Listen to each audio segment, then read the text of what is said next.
Evangelho de Cristo conforme o registro de Mateus, capítulo de número 5. Mateus capítulo 5. Mateus capítulo 5, versos de 1 a 3. Estamos iniciando hoje uma série de exposições sobre as bem-aventuranças. E hoje vamos ler Mateus 5, de 1 a 3. Vendo Jesus as multidões, subiu ao monte e, como se assentasse, aproximaram-se os seus discípulos. E ele passou a ensiná-los, dizendo: Bem-aventurados os humildes de espírito, porque deles é o reino dos céus. Amém. Tema para nossa meditação: a receita de Jesus para a verdadeira felicidade. A receita de Jesus para a verdadeira felicidade. Esse texto abre o que nós chamamos de o maior sermão da história, o Sermão do Monte, pregado pelo maior pregador da história, o Senhor Jesus Cristo, aquele que é a própria palavra encarnada, aquele que é a verdade, cujas palavras são oráculos, cuja vida é um exemplo, cujas obras são milagres, cuja morte é um sacrifício. Enquanto nós não podemos conhecer todas as faces dos nossos ouvintes, ele conhece o coração de todos os homens. O que é magnífico é que o Senhor Jesus Cristo começa o seu ensino público, começa a plataforma do seu reino falando sobre felicidade. Diferente daquilo que aconteceu no Sinai. Quando Moisés subiu ao Sinai, houve trovões, relâmpagos, vozes, granizo, fumaça, medo. Mas quando o Senhor Jesus Cristo sobe ao monte e começa a ensinar, ele começa a falar sobre felicidade.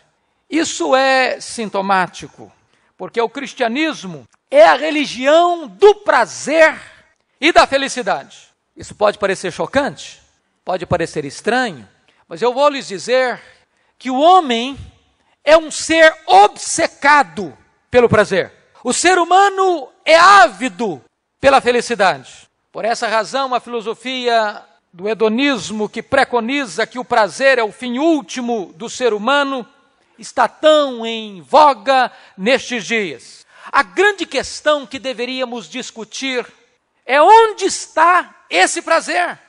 A questão não é se é errado ou certo buscar o prazer, ter sede do prazer, ter fome de felicidade. A questão é onde está a felicidade?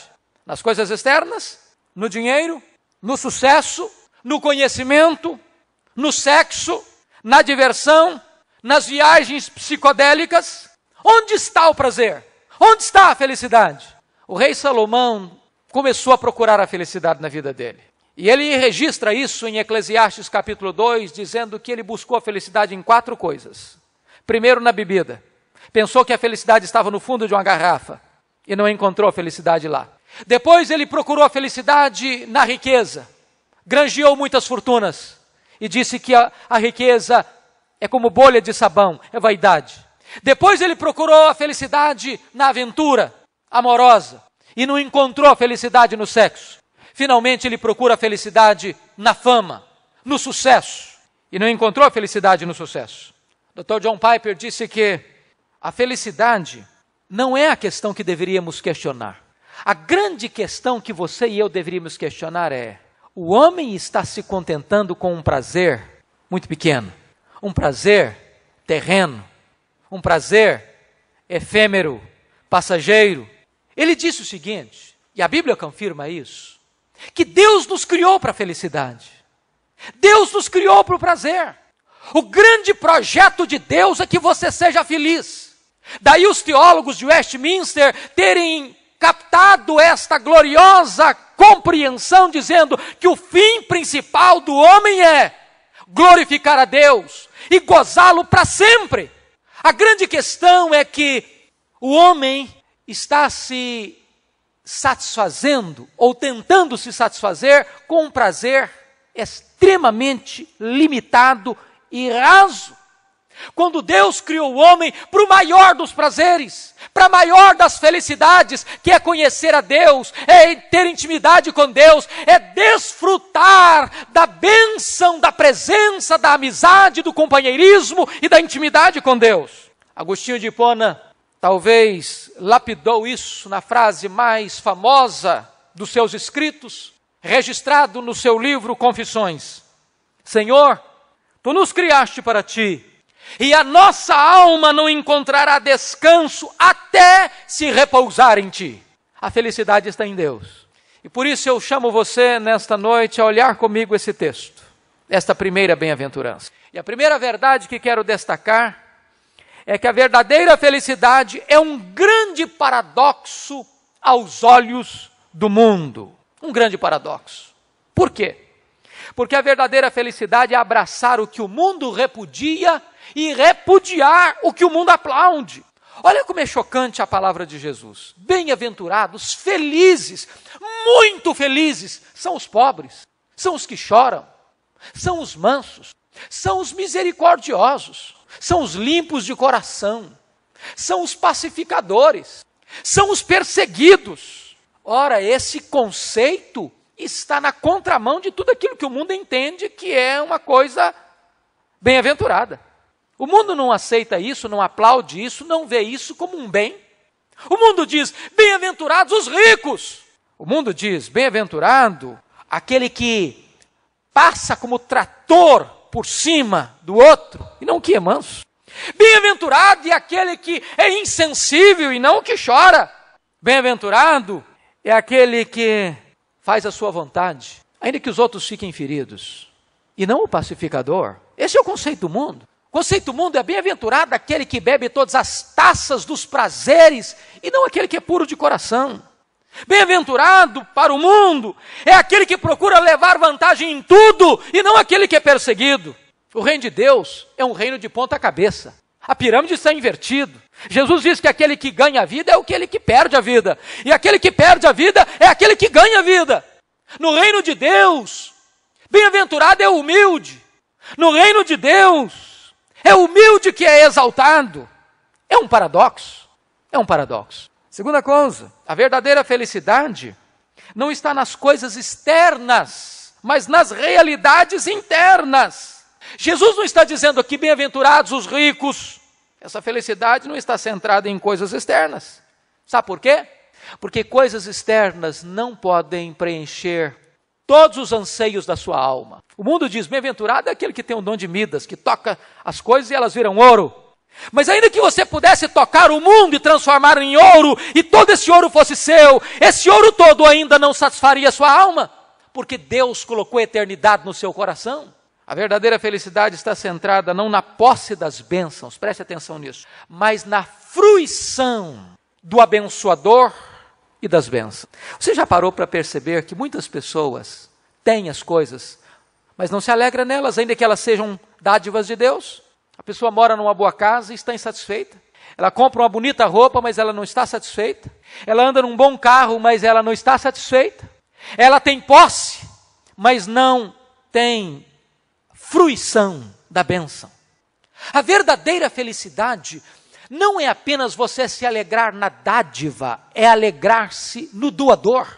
Não apenas satisfazer-se pela bênção, mas contentar-se com o abençoador. A verdadeira felicidade não está em coisas, está em Deus. Por isso a Bíblia diz que bem-aventurado é o homem que teme ao Senhor. Bem-aventurada é a nação cujo Deus é o Senhor. A verdadeira felicidade está em deleitar-se em Deus, em alegrar-se com o sorriso de Deus, em beber dos rios dos prazeres de Deus. Preste atenção nisso.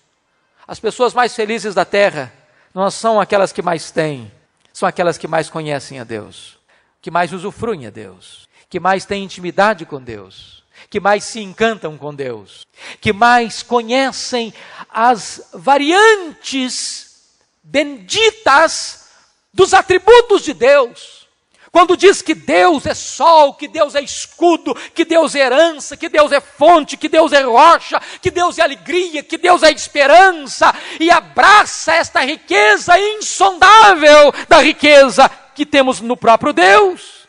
Mas olha você que a verdadeira felicidade não é uma promessa para o futuro, mas uma realidade para o presente. Bem-aventurados são, não serão. Bem-aventurados são os pobres de espírito, os humildes de espírito. Ou seja, não espere para você ser feliz quando você chegar no céu. Você é feliz e deve apropriar-se dessa felicidade a caminho do céu. O projeto de Deus é que você seja feliz agora, já, imediatamente. Há um conceito equivocado de cristianismo, que ser cristão é ser uma pessoa triste, acabrunhada, semblante abatido, que não sorri, que não festeja, que não celebra, que não se deleita, que não se alegra com a vida. Mas a plataforma do reino de Deus, a marca do cidadão do reino de Deus é a felicidade. Bem-aventurados os humildes de espírito, disse o Senhor Jesus Cristo. Você não é feliz apenas quando é coroado. Você é feliz não apenas na glória, mas a caminho da glória. Quero compartilhar com você o segundo aspecto dessa mensagem. A verdadeira felicidade está fundamentada no ser e não no ter. Agora vamos entender o que Jesus está dizendo. Bem-aventurados os humildes de espírito. O que é isso? O que Jesus quer dizer com isso? A lógica da argumentação sempre deve existir na negativa primeiro, para você então entender no aspecto positivo. Sendo assim, eu gostaria de argumentar com vocês, em primeiro lugar, o que não é ser pobre ou humilde de espírito. Em primeiro lugar, ser pobre de espírito não significa pobreza financeira. Por muitos anos, alguns estudiosos pensaram que Jesus estava falando sobre isso. Bem-aventurados os pobres, financeiramente. Francisco de Assis foi o patrono daqueles que pensaram que renunciar às riquezas financeiras para viver declarada e propositadamente na pobreza, isso trazia felicidade. E muitos fizeram voto de pobreza. Muitos abandonaram seus bens, suas fazendas, suas propriedades e entraram no mosteiro ou num convento, fazendo voto de pobreza para cumprir esta bem-aventurança. Mas absolutamente não é isso que Jesus está ensinando. Certamente não é. Porque se fosse, não haveria maior mal do que ajudar uma pessoa pobre, do que socorrer um necessitado, do que ajudar alguém em dificuldades financeiras. Porque você estaria privando esta pessoa de uma bem-aventurança. Há uma pobreza que é má, quando ela é fruto da preguiça ou da exploração. E Jesus certamente não está dizendo que bem-aventurados são aqueles que são pobres financeiramente, porque a pobreza não é um bem, nem a riqueza em si é um mal. Então não é isso que Jesus está dizendo. Segundo lugar, o que não significa ser pobre de espírito? Não significa ter uma vida espiritualmente pobre. Não é isso que Jesus está dizendo. Jesus não está parabenizando aquele que tem uma vida espiritual pobre. Pobre em amor, pobre em fé, pobre em esperança, pobre em pureza, pobre em obediência. Absolutamente não é isso. O que Jesus está querendo dizer? Em terceiro lugar, ser pobre de espírito não significa pobreza de autoestima. Jesus não está falando que as pessoas que pensam menos de si mesmas são felizes. A autoestima achatada é um mal e não um bem. Então não é isso que Jesus está dizendo. Jesus não está dizendo que felizes são os fracos, são os tímidos, são os covardes. Não, não é isso que Jesus está dizendo. Então, o que é ser pobre de espírito? Agora vamos olhar no aspecto positivo. Primeiro, ser pobre de espírito é a base para todas as outras virtudes espirituais. Charles Haddon Spurgeon disse que ser pobre de espírito é o primeiro degrau dessa escada. Nós não poderíamos começar a subir uma escada pelo 10º degrau. Temos que começar do chão. E aqui está a base. Porque se uma pessoa não for pobre de espírito, ela jamais vai chorar pelos seus pecados. Ela jamais será mansa. Ela jamais terá fome e sede de justiça. Ela jamais desejará um coração puro e jamais será misericordiosa e nem muito menos pacificadora. Ai de nós se Jesus tivesse começado assim: bem-aventurados os puros de coração, estaremos desesperados, sem esperança alguma. Nós não podemos ser cheios de Deus sem primeiro nós estarmos vazios de nós mesmos. A primeira coisa que precisa existir para um homem ser feliz é esvaziar-se de si. Você não pode ser pleno do novo vinho se o seu odre já está cheio com um vinho velho. Você não pode ser pleno de Deus se você está cheio de si mesmo, se você está entupido de vaidade, se você está tomado pela arrogância, se você está dominado pela autossuficiência. Então, o que é ser pobre de espírito? Em segundo lugar, ser pobre de espírito é reconhecer nossa total dependência de Deus. Eu vou ilustrar. No Novo Testamento, existem duas palavras para pobre. Duas palavras. A primeira delas é a palavra que descreve um homem pobre, que não tem luxo, mas também não tem necessidade. É aquele homem que tem o suficiente para viver com dignidade. Ele não tem o supérfluo, mas ele tem o básico. É pobre, não acumula riquezas, não granjeia aquilo que excede, mas também tem o básico para viver. Não é essa palavra que Jesus usou aqui. A segunda palavra para pobreza ou para pobre é a palavra que descreve a pobreza total e absoluta daquele que é mendigo, daquele que está atolado na mais profunda miséria, daquele que é totalmente carente e necessitado, daquele que está absolutamente desprovido de tudo, carece de tudo. Esta é a palavra que Jesus usou aqui. Obviamente não no sentido de pobreza financeira. O que Jesus está dizendo é que feliz é o homem que chega diante de Deus sem qualquer vaidade, sem qualquer arrogância, sem qualquer mérito, sem qualquer obra, sem qualquer exigência, sem qualquer reclamação, sem qualquer reivindicação, a não ser Deus ser propício a mim, um pecador. Enquanto o homem não tiver esta consciência de que ele é totalmente carente de Deus, que ele não tem nenhum mérito diante de Deus, que ele não tem nada a exigir de Deus, que ele não pode reivindicar nada de Deus, a não ser a misericórdia de Deus, ele não pode ser feliz. Poderíamos sintetizar isso na expressão do poeta: nada em minhas mãos eu trago, simplesmente a tua cruz me apego.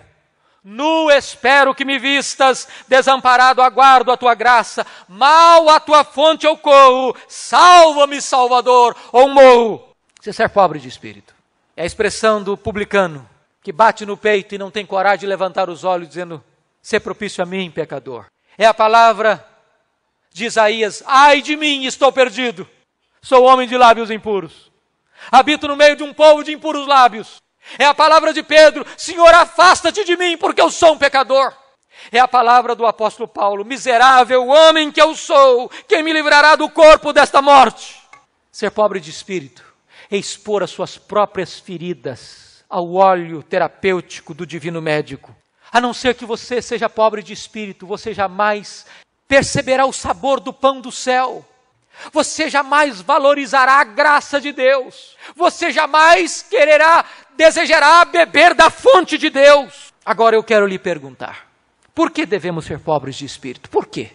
Primeiro, porque enquanto você não for pobre de espírito, jamais Jesus Cristo vai ser precioso para você. Sabe por que as pessoas não correm para Jesus?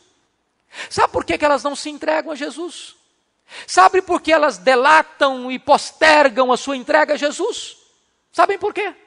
É porque Jesus não parece precioso para elas, suficientemente precioso para elas, porque elas ainda estão encantadas consigo mesmo, elas ainda estão sentindo prazer nos deleites do mundo, elas ainda estão satisfeitas com a sua própria vida, com a sua própria justiça, com as suas próprias obras, com seus próprios méritos. A não ser que você se veja como um mendigo, jamais Jesus será precioso para você. Sabe por que você precisa ser pobre de espírito? Porque enquanto você não for pobre de espírito, você não vai estar pronto para receber a graça de Deus na sua vida.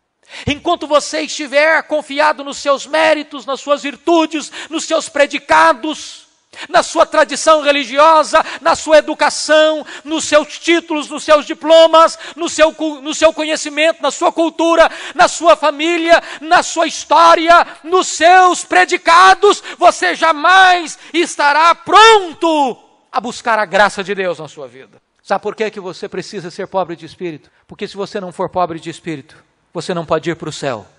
Não pode. Porque Jesus disse: bem-aventurados os pobres de espírito, porque deles é o reino dos céus.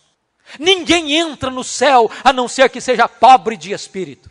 A porta do céu é estreita, e só aqueles que se humilham, só aqueles que se dobram, só aqueles que se curvam poderão entrar no reino de Deus. Agora deixa eu lhe fazer outra pergunta: como podemos saber que nós somos pobres de espírito? Como é que você pode checar a sua própria alma? Como é que você pode olhar no espelho e dizer, eu sou pobre de espírito? Primeiro, você pode se considerar uma pessoa pobre de espírito quando toda a base da sua aceitação por Deus estiver nos méritos do Senhor Jesus Cristo. A pessoa que pensa assim, eu vou chegar lá no céu e Deus vai saber que eu fiz tanta coisa boa? Deus vai saber que eu fiz por onde? Deus vai saber que eu fugi deste pecado, daquele outro pecado, que eu procurei levar uma vida justa, honesta, correta? Deus vai saber que eu levei uma vida de piedade, de justiça? Então Deus tem para mim um lugar preparado no céu, porque eu mereço o céu. Se você pensa assim, certamente você ainda não é pobre de espírito. Porque o pobre de espírito é aquele que depende total e exclusivamente dos méritos de Cristo para entrar no céu. Como é que você pode saber que você é pobre de espírito? Quando você estiver totalmente desprovido de quaisquer sentimentos de vaidade. Olha para a vida de Jó, um homem temente a Deus, um homem justo, um homem que se desviava do mal, um homem que, a despeito de perder seu dinheiro, seus filhos, sua saúde, seus amigos, ainda mantém íntegra a sua vida. Mas quando olha para o Deus Santo, Todo-Poderoso, e compreende a majestade de Deus, ele diz, Senhor Deus, eu te conhecia só de ouvir falar, mas agora os meus olhos te contemplam, e eu me abomino, e eu me arrependo no pó e na cinza. Ele não tem defesa, ele não tem predicados, ele não tem exigências, ele não tem atributos a apresentar a Deus, a não ser a súplica pela clemência de Deus. Como é que você pode saber que é uma pessoa pobre de espírito? Terceiro lugar, uma pessoa pobre de espírito anseia e clama mais e mais por Deus em oração. Um pobre de espírito está sempre pedindo, quero mais, meu Deus. Ele está sempre batendo a porta da misericórdia de Deus, dizendo, Deus, eu quero mais, eu preciso de mais, da tua presença, do teu poder, da tua santidade, da tua luz, da tua graça, da tua força. Mas deixa eu lhe fazer uma outra colocação. Quais são os motivos que você e eu temos para sermos pobres de espírito? Em primeiro lugar, ser pobre de espírito é a nossa verdadeira riqueza. Olha o paradoxo aí. Você poderia ter todo o ouro do mundo e ser pobre. Mas se você é pobre de espírito, você é rico. Nisso está a sua riqueza. Nisso está a sua riqueza. Segundo, ser pobre de espírito está aí a sua nobreza. É quando você se humilha diante da soberana e poderosa mão de Deus. É que você é maior diante de Deus. Porque Deus exalta os humildes, dá graça aos humildes. Ser pobre de espírito aquieta a sua alma, faz sossegar o seu coração. Você descansa numa rocha eterna e não na instabilidade dos seus méritos. Você pode dizer como salmista, eu sou pobre e necessitado, mas o Senhor cuida de mim. E eu termino com o último ponto. A verdadeira felicidade é uma recompensa para o presente e para o futuro. Prestem atenção que a posse do reino de Deus é algo presente e não apenas futuro. Jesus disse, bem-aventurados os pobres de espírito, porque dos tais é o reino dos céus. Ele não disse, porque dos tais será o reino dos céus. A felicidade sua é para ser desfrutada agora, não depois apenas. O projeto de Deus é que você deverá ser feliz não apenas no céu, mas a caminho do céu. E se nós não somos o povo mais feliz da terra, alguma coisa de muito estranha está acontecendo conosco. Se a alegria de Deus não é a nossa força, então algo estranho está acontecendo conosco. Moisés interpreta isso de maneira gloriosa, dizendo, feliz és tu, ó Israel, com quem é como tu, povo salvo pelo Senhor. Você é salvo pelo Senhor? Você é uma pessoa muito feliz, muito feliz. O que é interessante é que a pobreza de espírito está conectado com a posse de um reino mais glorioso do que todos os tronos da terra. Você já pensou em alguém muito poderoso na terra?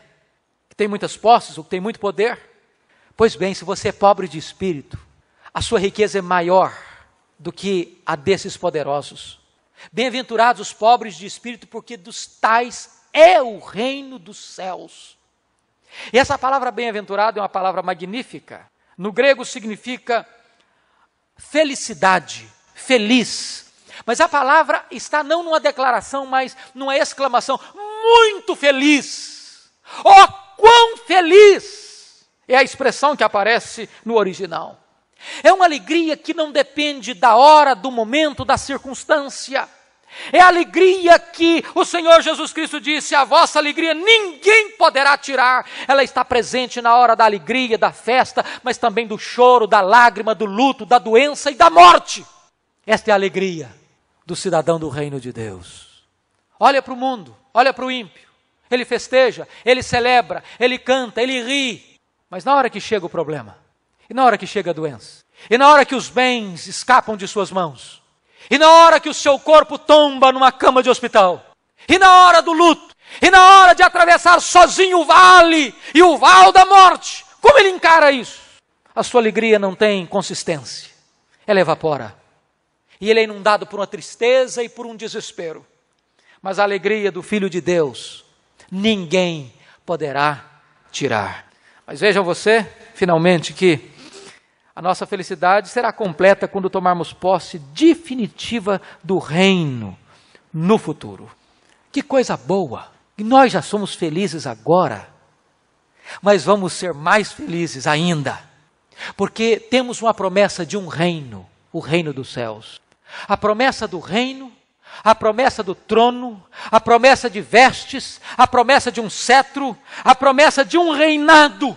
O reino de Deus é graça e glória. Aqui temos graça, no céu teremos a glória. É a plenitude da felicidade para o povo de Deus. E essa felicidade é maior do que todos os reinos do mundo. Sabe por quê? Primeiro, porque o fundador deste reino é o próprio Deus. Não se conquista esse reino com batalhas, com derramamento de sangue, de soldados, na destreza das armas, mas o arquiteto e fundador deste reino é Deus. Este reino que você é herdeiro dele é maior do que todos os reinos do mundo, em segundo lugar, porque ele é mais rico do que todos os reinos deste mundo. Tudo que existe é de Deus. A terra é de Deus. Os mares são de Deus. Os planetas são de Deus. O espaço sideral é de Deus. Do Senhor é a terra e a sua plenitude. E a Bíblia diz que tudo que é de Deus é seu. Você é herdeiro de Deus. Você possui tudo que Deus possui. E haverá um dia que o Senhor Jesus Cristo vai receber você de braços abertos e vai dizer: vinde, bendito de meu Pai, entre agora na posse do reino. E você vai se deleitar com as riquezas espirituais desse reino, com as delícias desse reino, com as glórias desse reino. Mas ainda esse reino que você é herdeiro dele é maior do que os reinos do mundo. Em terceiro lugar, porque ele excede aos demais em perfeição. Pense nas glórias de Salomão. Pense nos palácios dos sheiks dos Emirados Árabes. Tudo isso é palhoça diante da riqueza incalculável, indescritível do reino de Deus que você é herdeiro. O reino que você é herdeiro é superior aos demais reinos, porque ele excede em segurança. Os reinos deste mundo caem.